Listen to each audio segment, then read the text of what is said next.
ನಮಸ್ತೆ ಗೆಳೆಯರೇ. ಈ ದಿನ ನಮ್ಮ ಕರ್ನಾಟಕ ರಾಜ್ಯದ ಮಾಜಿ ಮುಖ್ಯಮಂತ್ರಿಗಳಾದ ಶ್ರೀ ಎನ್ ಧರ್ಮಸಿಂಗ್ ಅವರ ಬಗ್ಗೆ ನಾವು ವಿವರಣೆಯನ್ನು ತಿಳಿಯೋಣ. ಇವರು 1936 ಡಿಸೆಂಬರ್ 25ರಂದು ಗುಲ್ಬರ್ಗಾ ಜಿಲ್ಲೆಯ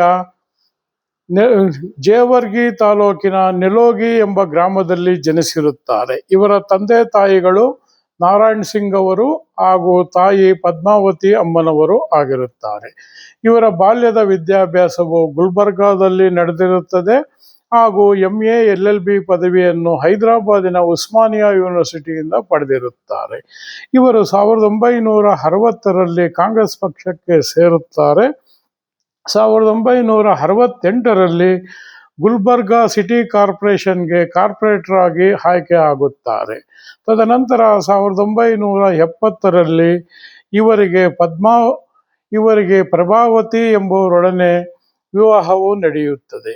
ಇವರಿಗೆ 3 ಜನ ಮಕ್ಕಳು ಜನಿಸಿರುತ್ತಾರೆ. ತದನಂತರ 1978ರಲ್ಲಿ ಇವರು ಜೇವರ್ಗಿ ವಿಧಾನಸಭಾ ಕ್ಷೇತ್ರದಿಂದ ಕರ್ನಾಟಕ ರಾಜ್ಯ ವಿಧಾನಸಭೆಗೆ ಆಯ್ಕೆಯಾಗುತ್ತಾರೆ.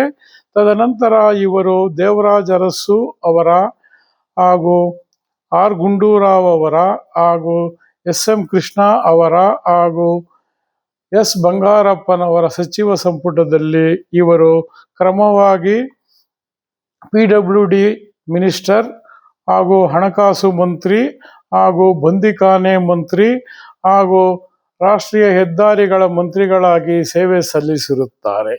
ಇವರನ್ನು 1996ರಿಂದ 99ರವರೆಗೆ ಇವರನ್ನು ಕರ್ನಾಟಕ ಪ್ರದೇಶ ಕಾಂಗ್ರೆಸ್ ಸಮಿತಿ ಅಧ್ಯಕ್ಷರನ್ನಾಗಿ ನೇಮಕ ಮಾಡಿರುತ್ತಾರೆ. ತದನಂತರ 2004ನೇ ಇಸ್ವಿಯಲ್ಲಿ ಇವರನ್ನು ಜನತಾದಳ ಹಾಗೂ ಕಾಂಗ್ರೆಸ್ ಪಕ್ಷದ ಮೈತ್ರಿಯ ಸರ್ಕಾರಕ್ಕೆ ಇವರನ್ನು ಮುಖ್ಯಮಂತ್ರಿಯನ್ನಾಗಿ ನೇಮಕ ಮಾಡುತ್ತಾರೆ ಹಾಗೂ 2006ರಲ್ಲಿ ಇವರ ಮುಖ್ಯಮಂತ್ರಿ ಸ್ಥಾನವನ್ನು ಕಳೆದುಕೊಳ್ಳುತ್ತಾರೆ. ತದನಂತರ ಇವರು 2009ರಲ್ಲಿ ಬೀದರ್ ಲೋಕಸಭಾ ಕ್ಷೇತ್ರದಿಂದ ಲೋಕಸಭೆಗೆ ಆಯ್ಕೆಯಾಗುತ್ತಾರೆ. ತದನಂತರ ಸ್ವಲ್ಪ ಸಮಯ ಇವರು ರಾಜಕೀಯದಿಂದ ದೂರವಾಗಿ ಉಳಿಯುತ್ತಾರೆ.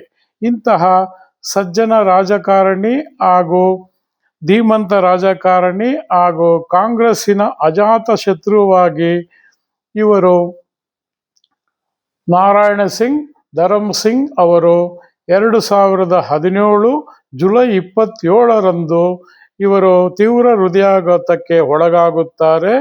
ಇವರನ್ನು MS ರಾಮಯ್ಯ ಆಸ್ಪತ್ರೆಗೆ ದಾಖಲು ಮಾಡುತ್ತಾರೆ. ತೀವ್ರ ಚಿಕಿತ್ಸೆಯ ನಂತರ ಇವರು ಹೃದಯಾಘಾತದಿಂದ ಮರಣ ಹೊಂದುತ್ತಾರೆ.